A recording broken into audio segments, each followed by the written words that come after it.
అసలు మేము ఊహించుకున్నది ఒకటి, జరిగింది ఒకటి. అంటే ఎలక్షన్ ముందు వీళ్ళంతా మనకు పరిచయం ఉన్నోళ్ళే ప్రతి ఒక్కళ్ళు. అసలు మన మన చేతిలో గవర్నమెంట్, అసలు నిరుద్యోగుల ప్రభుత్వము. అసలు నిరుద్యోగులకు ఎటువంటి కష్టం వచ్చినా ఇమీడియట్ గా ఫోన్ చేసి చెప్పుకోవచ్చు.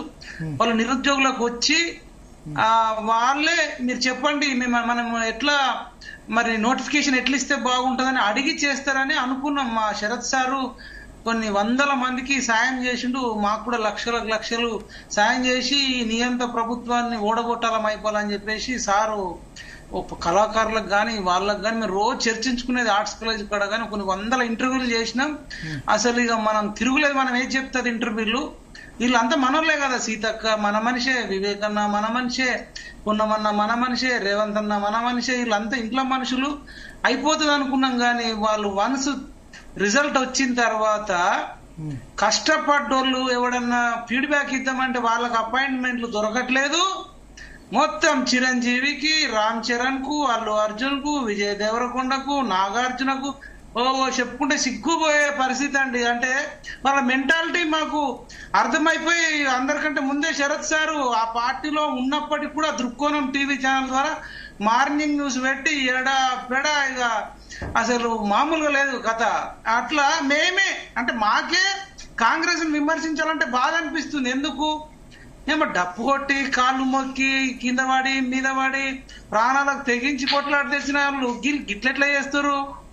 అసలు ఎట్లా పోయే పరిస్థితి ఉందని మాకు బాధ అవుతుంది.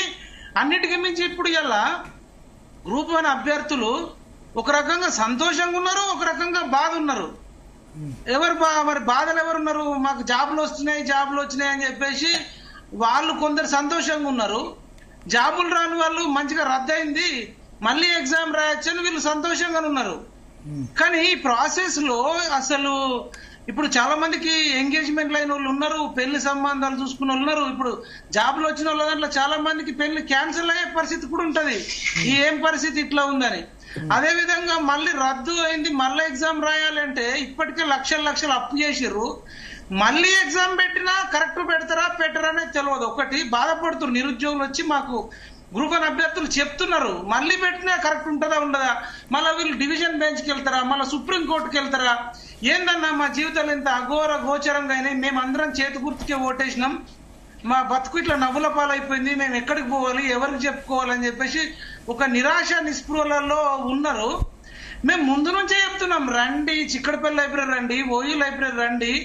ఆ నోటిఫికేషన్ తయారు చేసే ముందే ఎవరైతే టీజీపీఎస్సీ సభ్యులు ఉంటారో, చైర్మన్ ఉంటారో వాళ్ళు వచ్చి ఒకసారి చర్చించండి. మా అడ్వకేట్ శరత్ సార్ లాంటి వాళ్ళతో కూడా చర్చించండి. ఏదైనా ఉంటే ముందే తప్పులుంటే ముందే రెక్టిఫై చేసుకొని మనం నోటిఫికేషన్ పోతే బాగుంటుందా? అరే మళ్ళీ ఇప్పుడు కోర్టు తీర్పిచ్చేదాకా చూసుకుంటారు. అంటే అడుసు దొక్కనేలా అని అన్నట్టు కాలు గడగనేలా. అసలు మనం ముందు చూసుకోవాలి కదా, ఎప్పుడన్నా అన్ని చూసుకొని నోటిఫికేషన్ ఇవ్వాలి. కానీ జీవో 29 విషయంలో సపరేట్, ఈడబ్ల్యూఎస్ రిజర్వేషన్ విషయంలో నిరుద్యోగులు చెప్పేది నేను చెప్తున్నా అన్న, అట్లా 10% రిజర్వేషన్ వాళ్ళకే పోయింది. జీవో 29 వాళ్ళకు కూడా ఓసీలకి ఎక్కువ బెనిఫిట్ అయ్యేటట్టుంది, ఇంగ్లీష్ మీడియం వాళ్ళకి ఎక్కువ బెనిఫిట్ అయ్యేటట్టుంది. అంత తెలుగు మీడియం విద్యార్థులం కదా ఊర్లలోకి వెళ్ళి కాళ్ళు మొక్కినామని చెప్పి అసలు వాళ్ళు బయటకు కూడా వస్తే కేసులు అయితే ఏమో మళ్ళీ ఎగ్జామ్ రాసేటప్పుడు మళ్ళీ అడ్డంకులు అయితే అని చెప్పేసి వాళ్ళ అభ్యర్థులు కూడా బయటకు రాని పరిస్థితి. మాలాంటి వాళ్ళకి చెప్పి మాట్లాడండి అని చెప్తా ఉన్నారు. ఇంతకంటే బాధాకరం ఉంటుందా? ఎందుకు మరి మీరు అందరు నేను ఒక మాట నేను చెప్పడం మర్చిపోయినా, విద్యాశాఖ మంత్రి ఇప్పటికన్నా స్పందించాలా కదా. కోర్టు తీర్పును గౌరవిస్తున్నాం, సరే జరిగిందేదో జరిగింది, ఇక నెక్స్ట్ టైం మంచిగా చేద్దాం అని ఇప్పుడు అడ్వకేట్ శరత్ సార్ లాంటి వాళ్ళకో, ఇంకా ఇప్పుడు చౌటి అన్న వాళ్ళకో, అశోక్ సార్ లాంటి వాళ్ళకో, విఠల్ అన్న వాళ్ళకో, అక్కడ ఉన్న మేడం ముఖ్యమంత్రి అంతే కదా, ముఖ్యమంత్రి టీజీపీఎస్సీకి ఏ శాఖ మంత్రికి సంబంధం ఉండదు కదా. మీరు అన్నారు, నేను దానికి నేను సమాధానం చెప్తాండి, మీరు వినండి. విఠల్ గారు క్లారిఫై చేయాలి. విఠల్ గారు పరిధిలో ఉండదు కదా. కాదు, నేను పరిధిలో ఉండదు కదా, నేను చెప్తాను. మరి పరిధిలో ఉండనప్పుడు మీరు ఒక ఆన్సర్ చెప్పాలి. టీజీపీఎస్సీకి లేదు, రేపటి రోజున 560 పైన జాబులు నిరుద్యోగులకు వస్తాయి, అప్పుడు టీజీపీఎస్సీ జాబులు ఇచ్చినామని చెప్పుకోవాలి. కానీ ముఖ్యమంత్రి నేనిచ్చిన జాబులు అంటున్నాడు. మరి ఆయనకు సంబంధం లేనిది అది స్వయం ప్రతిపత్తి అయినప్పుడు మరి ఒక స్టేడియం పిలిచి ఛాయలు ఇచ్చి బిస్కెట్ ఇచ్చి జాబులు ఒక నిమిషం నోటిఫికేషన్లు ఇచ్చేది గవర్నమెంట్. ఇక్కడ కాంగ్రెస్ ఎవరు లేరు కాబట్టి నేను కాంగ్రెస్ ఆర్గ్యుమెంట్ వినిపిస్తున్నా, మీరు ఆ విధంగా అనుకోకండి. నోటిఫికేషన్లు ఇచ్చేది టీజీపీఎస్సీ, సారీ ప్రభుత్వం ఏం చేస్తుంది, టీజీపీఎస్సీకి లెటర్ రాస్తుంది ఇన్ని పోస్టులు భర్తీ చేయాలని చెప్పి. ఆ తర్వాత రిక్రూట్మెంట్ ప్రాసెస్ లో జోక్యం చేసుకునే అధికారం ప్రభుత్వానికి ఉండదు, ఓన్లీ రోస్టర్ రిజర్వేషన్ దీనికి సంబంధించి. సో అక్కడ అల్టిమేట్ గా అయిపోయిన తర్వాత మేము ఇన్ని భర్తీ చేసామన్నది టీఆర్ఎస్ అయినా కాంగ్రెస్ అయినా ఎవరైనా చెప్పుకుంటారు. భర్తీ చేసినామని చెప్పుకునేటోళ్ళు తప్పులను కూడా మరి భరించాలి. సొమ్ము అంటే కష్టం అంటే మంచి భరించాలి. బీఆర్ఎస్ అదే జరిగింది కదా ఇప్పుడు మొన్న ఎలక్షన్ లో ఓడిపోవడానికి. కాదు, మంచి జరుగుతూనే మా అకౌంట్లు వేసుకుంటాం, చెడు జరిగితే మాకు సంబంధం లేదని చేతులు దులుపుకోవడం కరెక్టేనా? అంటే మీరు ఇప్పటికన్నా చెప్పండి, జీ తెలుగు వేదికగా అన్ని మేమే భరిస్తాం, మంచి అయినా చెడైనా. కానీ మంచి మా అకౌంట్లు వేసుకొని చెడు మీ అకౌంట్లు వేసుకుంటామని దయచేసి చెప్పొద్దు. ఒకటి. రెండోది, ఈ ప్రభుత్వం అది ఎవరు వచ్చినా. రెండోది అండి, మనకు ఎక్కడన్నా నడుచుకుంటూ పోతే ఎవరన్నా కారుతో గుద్దినా ఏదైనా టూ వీలర్ తో గుద్దినా యాక్సిడెంట్ అయి కాలో చేతితో ఇరిగితే మన అందరం దొరకబట్టి తీసుకొచ్చి ఎవరైతే బాధితులు ఉంటారో వాళ్ళకు మనం ఏం చేస్తాం, ఆ ట్రీట్మెంట్ కు సంబంధించి వైద్యానికి ఖర్చులు ఇప్పిస్తాం. అది 1 లక్ష కావచ్చు, 2 లక్షలు కావచ్చు, 3 లక్షలు కావచ్చు, 10 లక్షలు అయినా ఎవరైతే యాక్సిడెంట్ చేస్తాడో అన్యాయంగా ఆయనతో డబ్బులు ఇప్పిస్తాం కదా. మరి ఇక్కడ యాక్సిడెంట్ చేసిన టీజీపీఎస్సీ చైర్మన్ గాని లేకపోతే మూల్యాంకనం చేసిన వాళ్ళ ఎవరెవరైతే తప్పు చేసిన వాళ్ళతోని జరిమానా విధించి ఎవరైతే నష్టపోయిన నిరుద్యోగులు ఉన్నారో వాళ్ళకి ఇవ్వాలి కదండి. ఇక్కడ తప్పు వేరే వాళ్ళు చేస్తే శిక్ష వేరే వాళ్ళు అనుభవించడం ఇది ఎంతవరకు కరెక్ట్ చెప్పండి. కనీసం ఇప్పటిదాకా మొన్న వరదలు వస్తే కామారెడ్డికి వెళ్ళి మంత్రులు ముఖ్యమంత్రి పరామర్శించిండు. వరదలు ఎంత డేంజరో ఇట్లాంటి మరి పరీక్షలు రద్దు అవ్వడం అంతకంటే డేంజరు. వరదల వల్లనే మాట్లాడదాం. మైపాల్ గారు మీరు లైన్ లో ఉండండి ఒక్క నిమిషం. విఠల్ గారు సో టీజీపీఎస్సీ మాజీ సభ్యుడిగా ఏం చెప్తారు? ఇప్పుడు ఉన్నటువంటి మిత్రులందరి అభిప్రాయంతో నేను ఏకీభవిస్తున్నా. ఒక ఉద్యమకారుడిగా, మాజీ సర్వీస్ కమిషన్ సభ్యుడిగా ఈ జరుగుతున్నటువంటి పరిణామాల పైన నేను తీవ్రమైన విచారం వ్యక్తం చేస్తాను. బాధాకరమైనటువంటి విషయం. ఎందుకంటే పబ్లిక్ సర్వీస్ కమిషన్ తోటి ప్రత్యక్షంగా పరోక్షంగా ఒక 50 లక్షల నిరుద్యోగులతోటి అనుబంధం ఉంటది. అంటే అందరికి ఆశ, అంటే 50 లక్షల మంది నిరుద్యోగులు సర్వీస్ కమిషన్ వైపు చూస్తూ ఉంటారు. అందులో ఎంతమంది ఎగ్జామ్ రాస్తారు, ఎంతమంది రాయలేదు, ఎప్పుడు నోటిఫికేషన్ వస్తారు, రకరకాలుగా వాళ్ళు భవిష్యత్తు ఊహించుకొని బతుకుతా ఉంటారు. దురదృష్టకరమైన సంఘటన వాళ్ళ తెలంగాణ రాష్ట్రం వచ్చిన తర్వాత ఒక్క గ్రూప్ 1 సెలక్షన్ చేయలేకపోవడం అనేది చాలా చాలా బాధాకరం. ఇంకా దశాబ్ద కాలంలో ఒక్క గ్రూప్ 1 ఆఫీసర్ ని స్టేట్ గవర్నమెంట్ కి ఇవ్వలేకపోయినాం. ఇప్పుడు ఉన్నటువంటి ఆఫీసర్స్ అంతా యూపీఎస్ నుంచి వచ్చిన వాళ్ళే.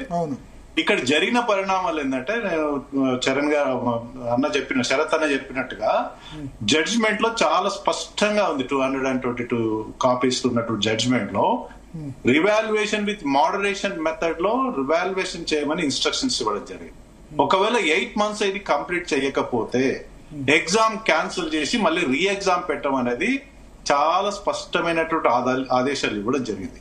ఇక్కడ వాట్ ఈజ్ మోడరేషన్ మెథడ్? ఇప్పుడు ఉన్నటువంటి రివాల్యుయేషన్ మోడరేషన్ మెథడ్ ఏంటనేది సంజయ్ సింగ్ వర్సెస్ యూపీఎస్సీ లో సుప్రీంకోర్టు జడ్జ్మెంట్ ఉంది ఒకటి. ఆ జడ్జ్మెంట్ ప్రకారము సుప్రీంకోర్టు గైడ్ లైన్స్ ఇచ్చింది మోడరేషన్ మెథడ్ ఫాలో అవ్వాలి రివాల్యుయేషన్ లో. అంటే మోడరేషన్ కి క్వాలిఫైడ్ ప్రొఫెసర్స్ ఉండాలి, మస్ట్ గా ఏది క్వాలిఫికేషన్ అనేది ఆ జడ్జ్మెంట్ లో చెప్పడం జరిగింది. క్వాలిఫైడ్ ప్రొఫెసర్స్ ఉండాలి, ఎగ్జామినర్స్ ఉండాలి, మోడరేటర్స్ ఉండాలి. మోడరేటర్స్ ఏం చేస్తారంటే వాళ్ళకి ఇన్స్ట్రక్షన్స్ ఇస్తారు. మీరు బయాస్ ఉండకూడదు, ఎక్కడ పడితే అక్కడ నెగ్లిజెన్స్ గా మీరు పేపర్స్ దిద్దకూడదు, మార్క్స్ చాలా జాగ్రత్తగా వెయ్యాలి అని ర్యాండమ్ సెలక్షన్ లో మోడరేటర్స్ ని సెలెక్ట్ చేస్తుంటాడు. అంటే తను కూడా మళ్ళీ రివాల్యుయేషన్ చేస్తాడు మోడరేటర్ అనేవాడు ర్యాండమ్ గా. ఎక్కడైనా పొరపాటు ఉంటే ఆ కన్సర్న్ ఎగ్జామినర్స్ పిలిపించేసి ఇక్కడ నువ్వు పొరపాటు చేసినావు, ఇక్కడ తక్కువ వేసినావు, ఇక్కడ మార్కులు ఎక్కువ వేసినావు అని అడ్వైజ్ చేస్తాను. ఇక్కడ మోడరేషన్ మెథడ్ ఫాలో కాలేదని హైకోర్టు చాలా స్పష్టంగా చెప్పింది. ఇది ఎందుకు జరిగింది అనేది భరత్ అని ఒక్కసారి మీరు గ్రహించాలా. సర్వీస్ కమిషన్ అప్పుడు పేపర్ లీకేజ్లు, జనార్దన్ రెడ్డి గారు రిజైన్ చేయడము, ఇవంతా జరిగిన తర్వాత కొత్త చైర్మన్ గారు వచ్చారు, మహేందర్ రెడ్డి గారు. వారికి కొత్త చైర్మన్ కి కేవలం సంవత్సర కాలం మాత్రమే ఉంది. ఆ సంవత్సర కాలంలో తన చైర్మన్ రాగానే తన హయాంలో ఒక గ్రూప్ 1 ఎగ్జామ్ కండక్ట్ చేయాలని ప్రిలిమ్స్, మెయిన్స్, తర్వాత వాల్యుయేషన్, అంటే తను డిసెంబర్ లో రిటైర్ అవుతున్నాడని చెప్పేసి వాల్యుయేషన్ లో మరి అది తెలిసి మిస్టేక్ చేశారా అంటే అడావుడియా, తన హయాంలో కంప్లీట్ కావాలన్నటువంటి interest, whatever it may be, valuation లో చాలా తప్పులు జరిగినాయి అనేది చాలా మంది విద్యార్థులు కానీ అభ్యర్థులు కానీ చెప్తా ఉన్నారు. ఎట్లా తప్పులు జరిగినాయి? ఒక్కొక్కరు దాదాపు 50 నుంచి 100 పేపర్లు దిద్దారు. ఒకరు యావరేజ్ గా 10th క్లాస్ గానీ ఇంటర్మీడియట్ పేపర్స్ కూడా 20 పేపర్లు answer sheets more than 20 valuation చేయడానికి వీలు లేదని ఇన్స్ట్రక్షన్స్ ఉంటాయి. వీళ్ళు ఎట్లా చేశారు? 50, 60, 70, 100 అంటే అడావుడి. ఇక్కడ ఒక క్వశ్చన్, వాల్యుయేషన్ చేసే ఎగ్జామినర్ కి బ్లూ ప్రింట్ లాంటిది అట్లా ఏమైనా ఇస్తారా? ఇది రాస్తే ఇన్ని మార్క్స్ ఇవ్వాలి? 100% ఇస్తారు. మరి ఇచ్చినా సరే ఎందుకు ప్రాబ్లం జరిగింది? ఇక్కడ జరిగింది అదే కదా. ఇంకొకటి, రెండోది, ఎగ్జామినర్ కాకుండా వేరే వాళ్ళు పేపర్ పరిశీలించే అధికారం ఉందా? Random impossible, just impossible. మరి మీరు సుప్రీంకోర్టులో మోడరేటర్ అని చెప్పారు కదా, moderator senior professor will be A moderator. Senior most professor will be A moderator. Professors moderator ఉండాలి. ఇక్కడ జరిగింది ఏంటంటే degree college lecturers assistant professor తీసుకున్నట్టు, అక్కడ దొరకకపోతే కాంట్రాక్ట్ వాళ్ళని తీసుకున్నట్టు, ప్రైవేట్ డిగ్రీ కాలేజ్ పనిచేసే ప్రైవేట్ లెక్చరర్స్ తీసుకున్నట్టు జనరల్ గా యూనివర్సిటీ నుంచి తీసుకోవాలి. అదర్ దాన్ ఒకవేళ యూనివర్సిటీ దొరకకపోతే senior most professor degree college నుంచి తీసుకోవడానికి అవకాశం ఉంటుంది. సో అది ఫాలో కాలేదు అనేది ఇక్కడ చాలా స్పష్టంగా అనేక ఆధారాలు ఉన్నాయి. తద్వారా కోర్టు దీన్ని తప్పు పట్టింది. మళ్ళీ 8 months లోగా రివాల్యుయేషన్ చేయాలి, రివాల్యుయేషన్ రిజల్ట్స్ ఇవ్వమని. ఒకవేళ రివాల్యుయేషన్ చేత కాకపోతే క్యాన్సిల్ చేసి మళ్ళీ ఎగ్జామ్ పెట్టాలనేది కూడా కోర్టు డైరెక్షన్ ఉంది. ఇక్కడ చాలా స్పష్టంగా శరత్ అన్న వాళ్ళ అభిప్రాయాన్ని ఏకీభవిస్తున్నా. ఒకవేళ డివిజన్ బెంచ్ కి పోయినా సర్వీస్ కమిషన్ కి రిలీఫ్ మాత్రం దొరకదు, సుప్రీంకోర్టు పోయినా రిలీఫ్ మాత్రం దొరకదు. అభ్యర్థులు ఇండివిజువల్ ఎవరైనా పోతే వాళ్ళ ఇష్టం, మనం ఏం చేయలేం.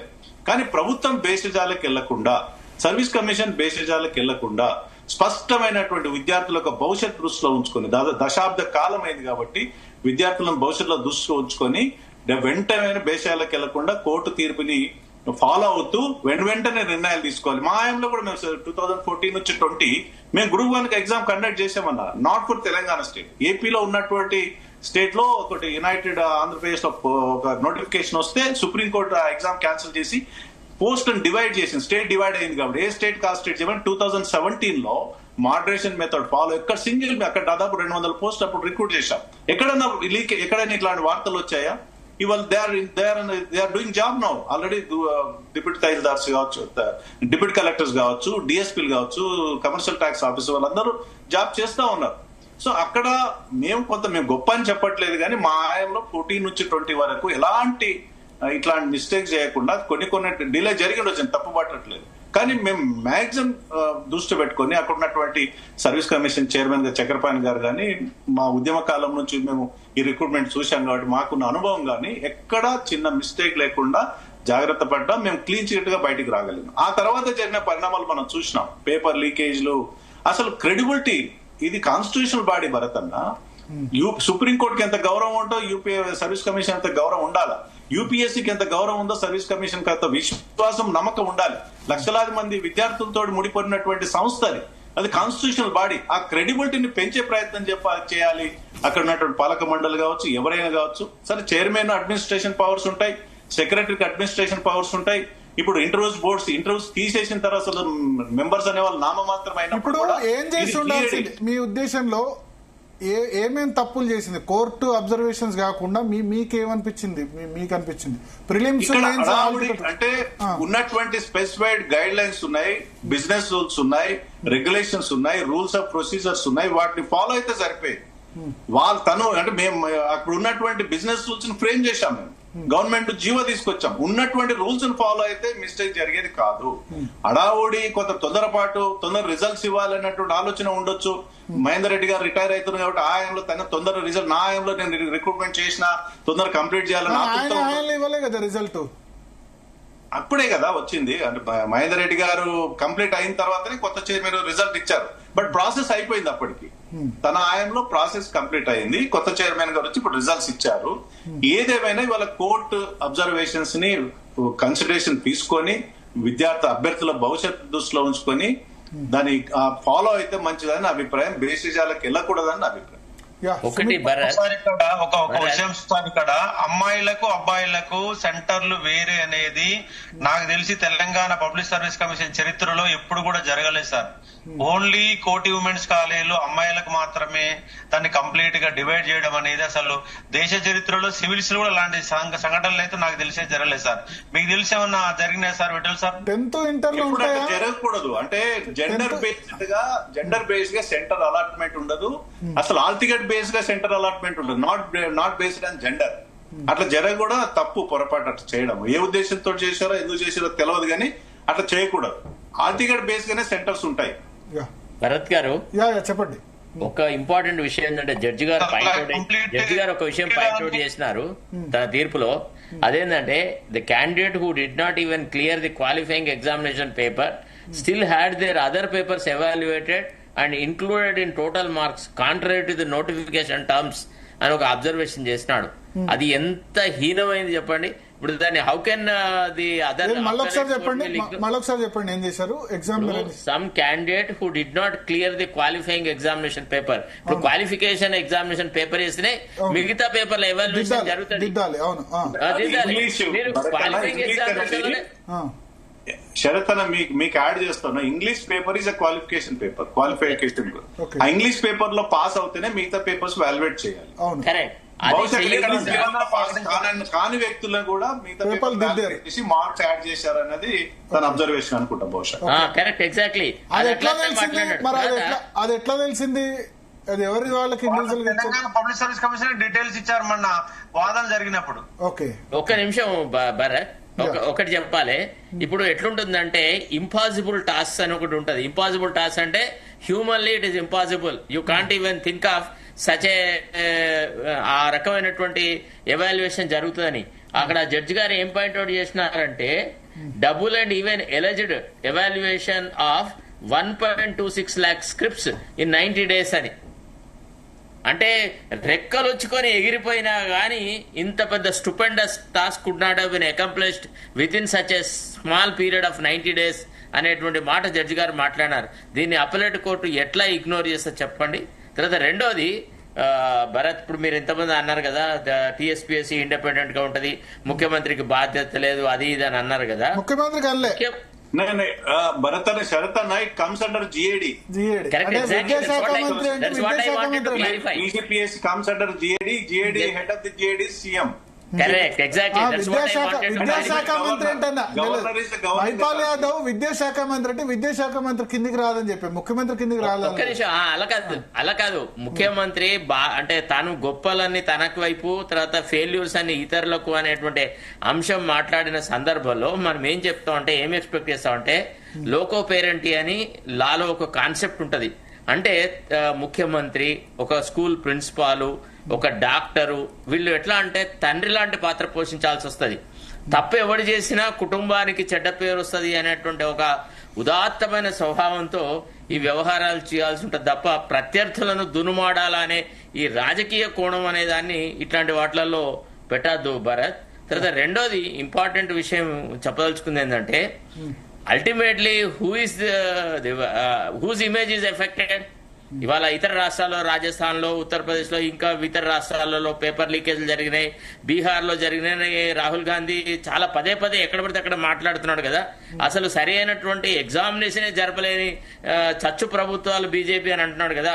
మరి ఇప్పుడు తెలంగాణలో జరిగిన దీనికి ఆయన ఇచ్చే ఆన్సర్ ఎట్లా ఉంటదండి? ఇప్పుడు కొత్త ప్రభుత్వం కొంత కొత్త పద్ధతిలో ఉంటుంది. వాళ్ళు ఏమంటారంటే పేపర్ లీకేజ్ కాదు, ఇది లీకేజ్ వేరు, ఇది వేరు. లీకేజ్ అన్నది మిస్టేక్ కదా, క్రిమినల్ మిస్టేక్.